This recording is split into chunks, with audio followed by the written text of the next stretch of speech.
So thank you so much. I'm very sorry not to be able to be with you today in Helsinki, but I'm delighted to have the opportunity to share some thoughts with you. These thoughts largely derive from my own position in a large public research university in the United States, but I hope they have some applicability to the kinds of questions that you will be exploring today. One tiny content warning, the next slide has a little bit of language on it, as my family would say. So back in February, a moment that now feels like a lifetime ago, sociologist Tressie McMillan Cottom posted a thread on Twitter thinking through the things that she tells the Black scholars who seek her advice about surviving the academy. And these two tweets in particular caught my attention. She says, you know, this place was fucked up when you got here, and it will be fucked up when you leave here. All you can control is how much you let it fuck you up in the process. And then she goes on to say, this is a pretty impolitic stance, but I stand by it. I don't think that these institutions can support us or love us. And I honor the many, many people who work to make them more humane. But you alone cannot do that. And you cannot do it ever by killing yourself. Now, these tweets prompted me to respond, saying this whole thread, right? But the institution will not love you back. It is incumbent on those of us who are safe and protected within it to demand that it do better, to try to make it into the kind of place that might someday be capable of love. And this may be utterly quixotic on my part, but it's something that I've been thinking about for a while. What would it be for us to remake the university or to invent a new one that was structurally capable of living up to its duty of care for all of its members? Now, much of what's ahead in this talk derives from the arguments in my recent book, Generous Thinking, A Radical Approach to Saving the University. The Saving the University part of my book's subtitle has to do with my growing conviction that the survival of institutions of higher education, and especially public institutions of higher education, is going to require us to change our approach to the work we do within them and the ways we use that work to connect the campus to the publics that it serves. Now, the radical approach part of the subtitle rose out of my increasing sense that the necessary change is a huge one, that it can't be made incrementally, and that instead it requires, as Chris Newfield notes in the conclusion of The Great Mistake, a paradigm shift, because there is no route, no approach, no tool that can take us from where we are today to where we need to be. As Cottom has noted in her book, Lower Ed, of the crisis that she's seen growing in the financialization of higher education, this is not a problem for technological innovation or a market product. This requires politics. Now, the problem, after all, begins with politics. The American public university that not too long ago served as a highly accessible engine of social mobility, making a rich liberal arts-based education broadly available, has been utterly undone. We are facing today not just the drastic reduction in that institution's affordability, but an increasing threat to its very public orientation, as rampant privatization not only shifts the burden of paying for higher education from the state to individual students and families, but also turns the work of the institution from the creation of a shared social good, right, a broadly educated public, to instead focus on the production of market-oriented credentials. And all the while, we're also facing what Inside Higher Ed has referred to as a larger than typical decline in confidence in an American institution in a relatively short time period. And this falling confidence can't be simply dismissed as evidence of an increasingly entrenched anti-intellectualism in American life, though, of course, without doubt, that exists too. But we need to consider the possibility that, as I argue in the last chapter of Generous Thinking, the paradigm under which higher education has operated in the United States is failing, and failing fast. And if our institutions are to survive, we have to find a new way of articulating and living out the value of the university in the contemporary world. And this is true, not least because the shift in public opinion that we're seeing didn't happen by itself. It was made to happen as part of a program of discrediting and privatizing public services across the nation. However, from time to time, we're confronted with undeniable evidence that many of our institutions, and even those institutions that most profess their commitment to public service, have utterly betrayed the trust that the public has placed in them. Which is not to say that the decline in confidence caused by the decline in confidence in the university is not just caused by the public failing to understand the importance of what we do. It's also that in many ways we have failed, right? We've failed to make the importance of our work clear. We've failed to protect our communities, both on campus and off. And we failed to build institutions that are genuinely, structurally capable of living out the values that they profess. So what I'm asking for is a tall order. In many ways, it's swimming against the current of the current neoliberal institution. But in a large part of what I'm asking for is for us to press for new ways of understanding our institutions as communities, as well as in interaction with communities, asking us to take a closer look at the ways that we communicate both with one another and with a range of broader publics about and around our work. And some focused thinking about that mode of public engagement is in order, I would suggest, because our institutions are facing a panoply of crises that we cannot simply solve on our own. And these crises, you know, with the exception of COVID-19 perhaps, they don't always give the impression of approaching the kind or the degree of the highly volatile political, economic, and environmental situation we're currently living through. And yet the decline in support, in public support for higher education is of a piece with these other crises, part of a series of national and international transformations in assumptions about the responsibility of governments for the public good, right? The very notion, in fact, that there can be such a thing as the public good. And the consequences of those transformations are indeed life and death in many cases, as we have seen over the last 6 months. So while my argument about the importance of generosity for the future of the university might at first sound a bit self-indulgent, right? A little head in the sand retreat into philosophizing and a refusal of real political action, I hope that in the book I've put together a case for why this is not so, and why, in fact, the particular modes of generous thinking that I'm asking us to undertake within and around our institutions of higher education have the potential to help us navigate the current crises.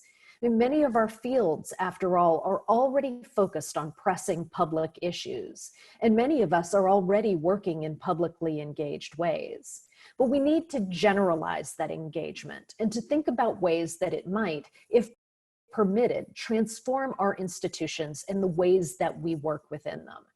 That is to say that the best of what the university has to offer, what matters most, may lie less in its power to advance knowledge in any of its particular fields than in our collective ability to be a model and a support for generous thinking as a way of being in and with the world. But first, who is this we that I keep referring to? What is it that we do and why does it matter? Much of what I've written focuses on the university's permanent faculty, partially because that faculty is my community of practice, and partially because of the extent to which the work done by the faculty is higher education. Research and teaching are the primary purposes and visible outputs of our institutions. Moreover, the principles of shared governance under which we operate, at least in theory, suggest that tenured and tenure-track faculty members have a significant responsibility for shaping the future of the university. But it's important to be careful in deploying this we. As Helen Small has pointed out, the first person plural is a rhetorical sleight of hand by which the concerns of the profession can be made to seem entirely congruent with those of the democratic polity as a whole. Now, while I hope that my argument has something to say to folks who work on university campuses but are not faculty, or who don't work on university campuses at all, that kind of connection can't be assumed. I mean, it would be great if I could make it possible for the we that I focus on here to refer to all of us on campus and off who want to strengthen both our systems of higher education and our ways of engaging with one another in order to help us all build stronger communities, in order to ensure that all of us count, but that collectivity is part of the work ahead. So it's important to be careful about how we define us, precisely because every us involves a them, right? And the ways that we define and conceive of that them points to one of the primary problems of the contemporary university, and especially public universities in the US. These institutions were founded explicitly in service to the people of their states or their regions or their communities. And thus those publics should be understood as part of us, right? And yet the borders of the campus have done more than define a space. Right? They determine a sense of belonging as well, transforming everything off campus into them, a kind of generalized other. And granted, sometimes they are imagined to be the audience for our performances, right? A passive group that benefits from and takes in information that we provide. But what might it mean if we understood ourselves and our institutions as embedded in and responsible to the complex collection of communities by which we're surrounded? And how might we develop a richer sense, not just of them, but of the us that we together form? We talk a lot, after all, about community on campus, both about community engagement and about the institution itself as a kind of community. But we don't often talk about what it is we mean when we invoke this concept.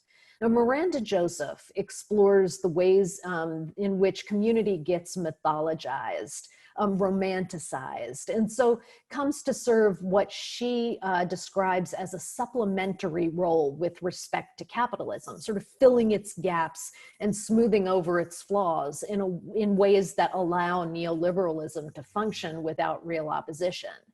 Additionally, community in the singular, as she says, the community, runs the risk of becoming a disciplinary force, a declaration of groupness that is designed to produce the us that inevitably suggests a them. If we understand community instead as multiple and diverse, as shifting entities that serve strategic purposes, we might be able to embrace community not as a declaration, but as an activity, a process, a practice of solidarity, right? A process of coalition building. It's a way of rethinking who counts and of adding others to our numbers and adding ourselves to theirs. And this call for solidarity between the university and the communities outside its walls is part of higher education's recent history. It's the subject of the student-led calls for institutional change that spanned the 1960s and 1970s. However, as Roderick Ferguson has detailed, those calls were met with deep resistance, not only within the institution itself, but in the governmental and corporate environment that oversaw it, leading to the kinds of political shifts whose apotheosis we are living out today. In reaction, our institutions, rather than tearing down their walls and becoming one with the community, instead turned inward and became self-protective and looked away from the possibility of building solidarity with the publics that the university was meant to serve. So community in this strategic sense is and has been the university's weakness when it should have been its strength. If we are to save our institutions from the relentless economic and political forces that today threaten to undo them, we must begin to understand our campus as a site where new kinds of communities and new kinds of solidarities can be built.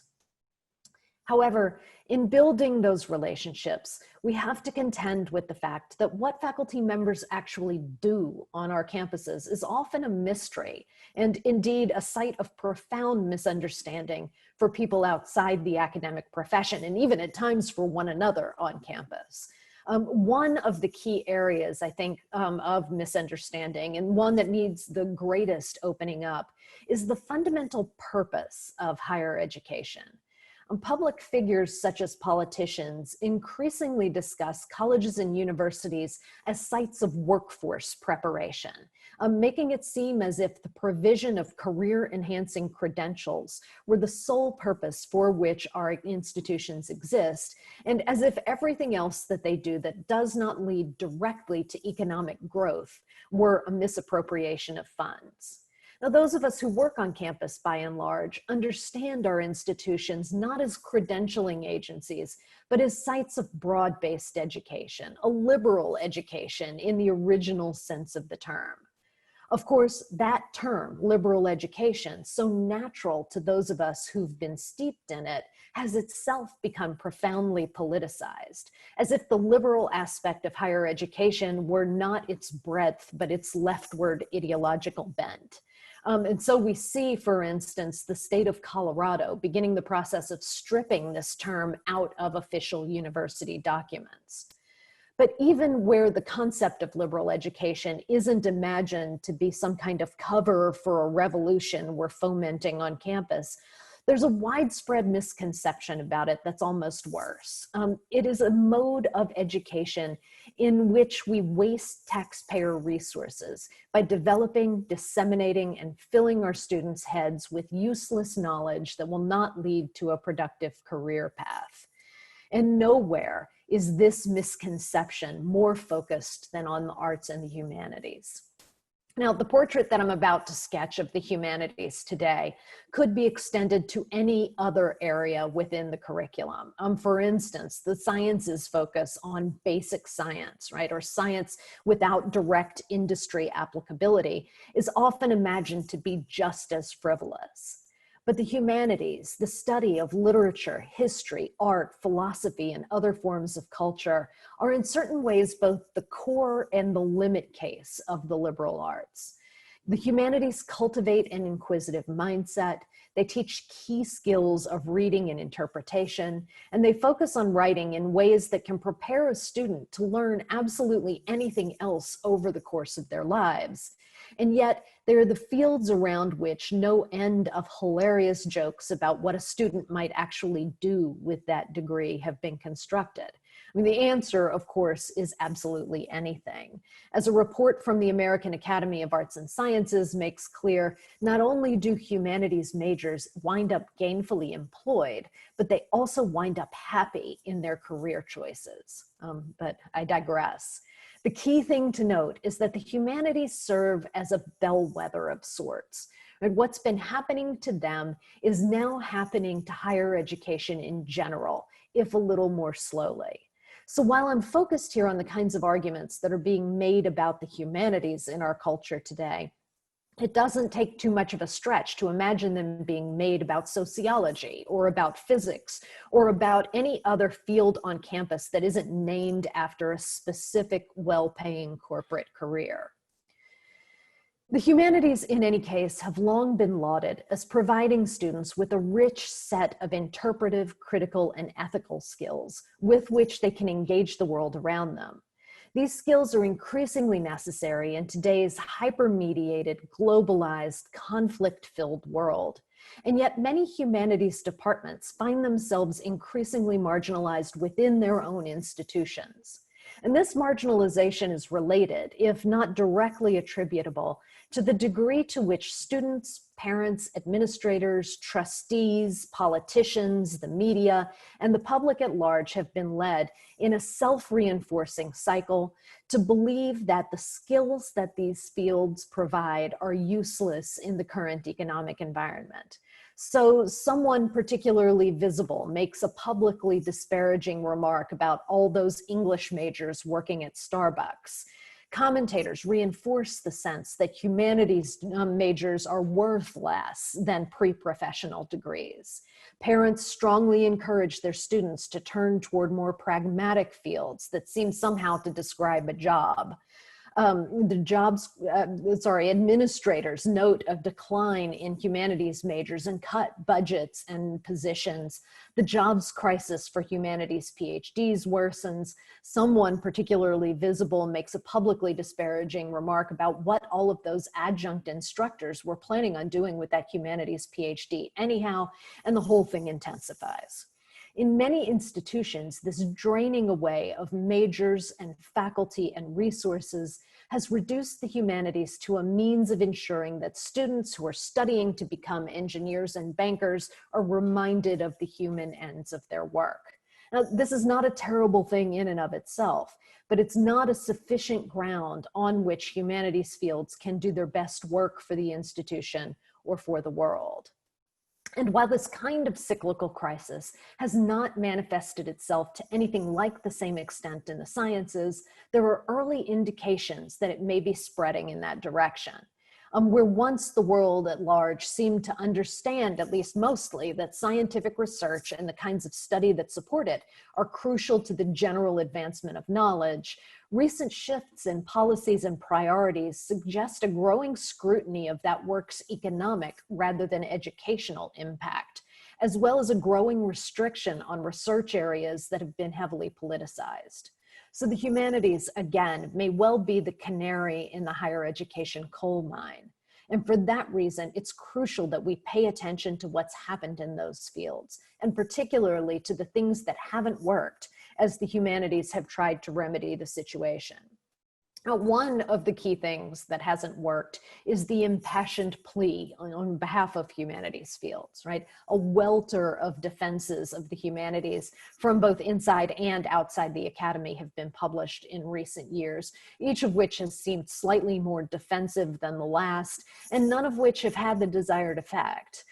Calls to save the humanities issued by public figures, for instance, frequently leave scholars annoyed, as they often begin with a somewhat retrograde sense of what it is that we do and why, and thus frequently give the sense of trying to save our fields from us. So one might see, for instance, a column that was published in 2016 by the former chairman of the National Endowment for the Humanities, Bruce Cole, that's entitled, "What's Wrong with the Humanities?" and which begins memorably. "Let's face it," he writes, "too many humanities scholars are alienating students and the public with their opacity, triviality, and irrelevance." But perhaps even worse is the degree to which humanities professors themselves, right, those one would think best positioned to make the case on behalf of their fields, have really failed to find traction with their arguments. And as the unsuccessful defenses proliferate, the public view of the humanities becomes all the worse, leading Simon During to grumble that whatever things the humanities do well, it is beginning to look as if promoting themselves is not among them. And maybe we like it that way, as we're often the ones who take issue with our own defenses, bitterly disagreeing as we frequently do about the purposes and practices of our fields. So perhaps this is a good moment for us to pause and consider what it is the humanities do well. I mean, what the humanities are for. I'll start with a basic definition of the humanities as a cluster of fields that focus on the careful study and analysis of cultures and their many modes of thought and forms of representation, so writing, music, art, media, and so on, as they've developed and moved through time and across geographical boundaries, growing out of and adding to our senses of who we are as individuals, as groups, and as nations. The humanities are interested then in the ways that representations work, in the relationships between representations and social structures, and in all of the ways that human ideas and their expression shape and are shaped by human culture. Now, in this definition, we might begin to see the possibility that studying literature or history or art or film or philosophy might not be solely about the object itself, but instead about a way of engaging with the world, right? In the process, we develop the ability to read and interpret what we see and hear, the insight to understand the multiple layers of what is being communicated and why, and the capacity to put together for ourselves an appropriate, thoughtful contribution to our culture. Now, the first thing to note about this definition is that I am certain that many humanities scholars who hear it will disagree with it. They'll have nuances and correctives to offer, and it's important to understand that this disagreement does not necessarily mean that my definition is wrong. Nor, however, do I mean to suggest that the nuances and correctives presented would be wrong.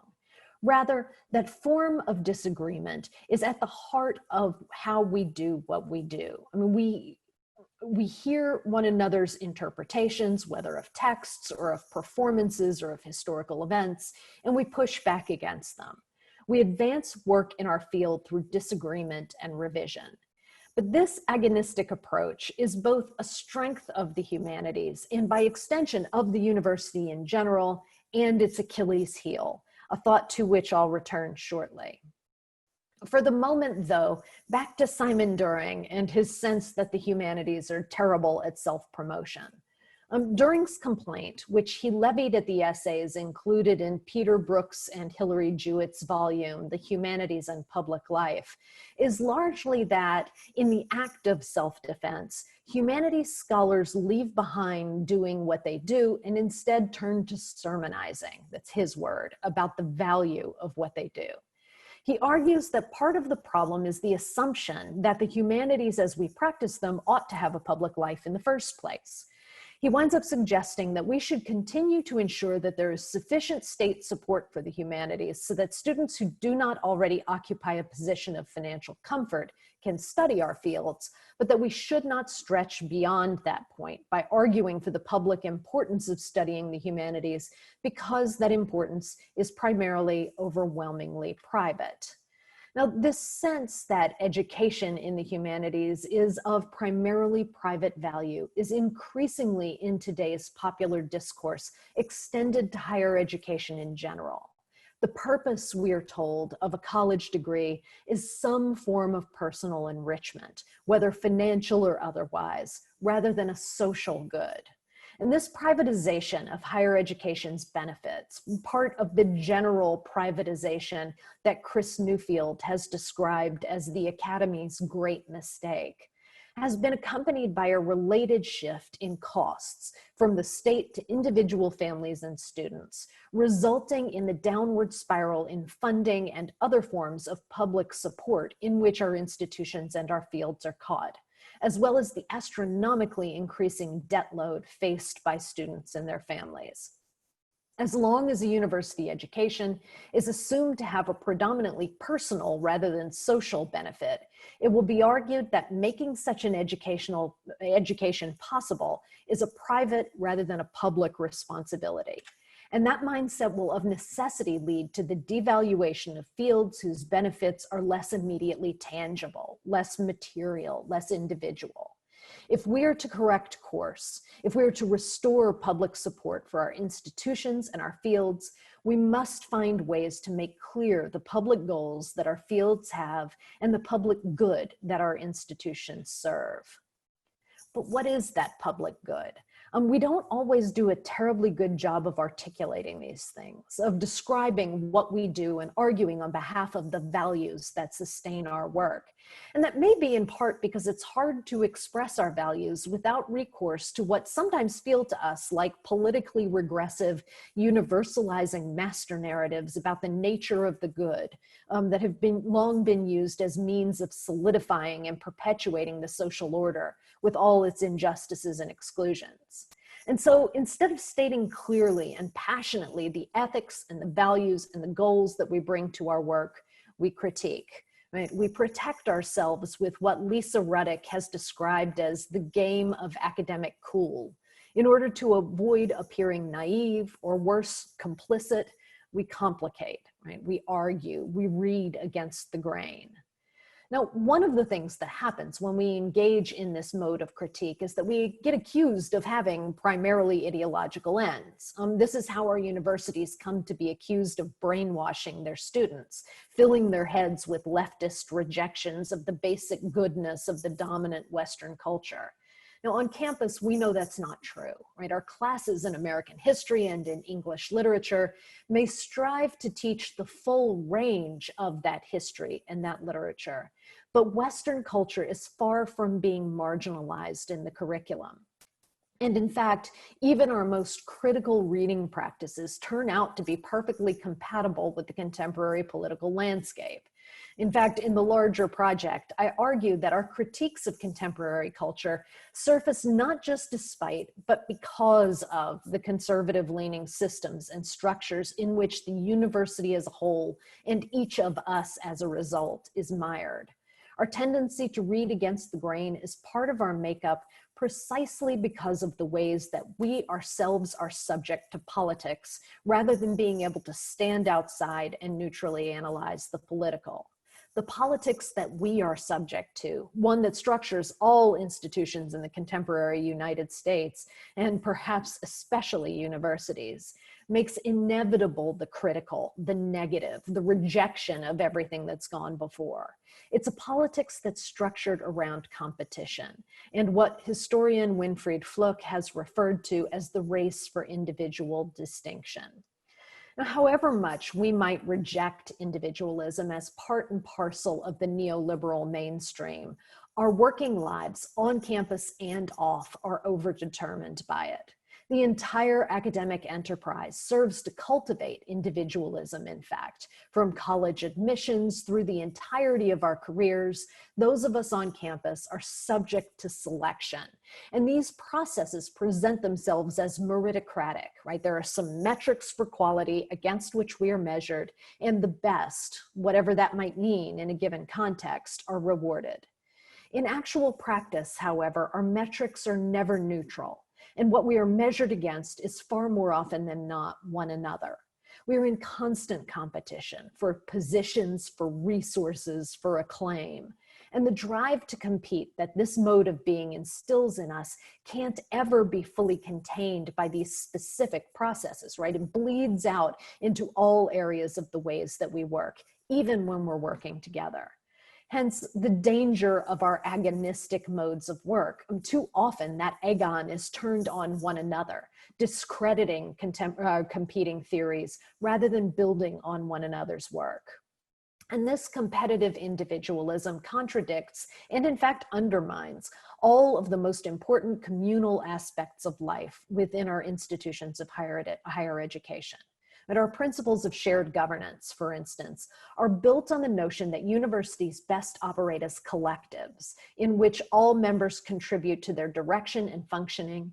But in actual practice, our all too clear understanding that service to the institution will not count when faculty are evaluated and ranked for salary increases and promotions encourages us to avoid that labor, to reserve our time and energy for those aspects of our work that will enable our individual achievement. And the results of that are not good for any of us. Faculty disengage from their colleagues, from the functioning of the institution and the shared purposes that it serves, while university governance becomes increasingly managed by administrators, ostensibly freeing the faculty up to focus on the competitive work that will allow us as individuals and our universities as institutions to climb the rankings. Now, this is no way to run a collective. It's also no way to build solidarity among academic units or across categories of academic employment or between the academy and the communities with which it engages. And perhaps that's the point, right? Perhaps we are locked into this endless competition with one another in order to keep us distracted from the work that we might do if we were truly joined together. The requirement that we continually compare ourselves with one another, that we take on only the work that will lead to our own individual achievement, is inseparable from the privatization that Newfield describes as the political unconscious of the contemporary university. Competition and the race for individual distinction structure the growing conviction that not only the benefits of higher education, but also all of our categories of success can only ever be personal, private, individual, rather than social. So how do we step off this treadmill? How do we begin to insist upon living our academic lives another way? How do we return to the collective, the social, the communal potential that higher education should enable? This, at last, is where I get to bring in generous thinking, which is a way of being that I propose as an alternative to the competitive thinking in which the academy is steeped. Generous thinking is not intended to be opposed to critical thinking, right? In fact, I argue strongly that the best of our critical thinking is always steeped in generosity. Rather, generous thinking involves the wholehearted embrace of the deepest values of the humanities, among them attention, care, and equity, in order to create communities that can think critically together, both on campus and across the campus boundaries. So what is it I mean when I talk about generosity in this context? The book obviously spends much more time exploring this question, but for the moment, I think of generosity as a practice, something which we have to return to again and again. It's an approach to engagement that focuses first and foremost on developing a generosity of mind and an openness to possibility. And that openness begins for me by trying to develop a listening presence in the world, which is to say, a conversational disposition that is not merely waiting for my next opportunity to speak, but instead genuinely paying attention to what is being said. It means caring about the concerns of my interlocutor as much as I care about my own. It means beginning from the assumption that in any given exchange, I likely have less to teach than I have to learn. Generous thinking also means learning to think with rather than against the people and texts with whom I'm in dialogue. It means starting an encounter with an idea with yes rather than no, right? With and rather than but. Yes and creates the possibility for genuine dialogue, not only among academic colleagues, but with our objects of study, with our predecessors, and with the many potential publics that surround us. Yes and asks us to step away from competition, from the race for professional distinction.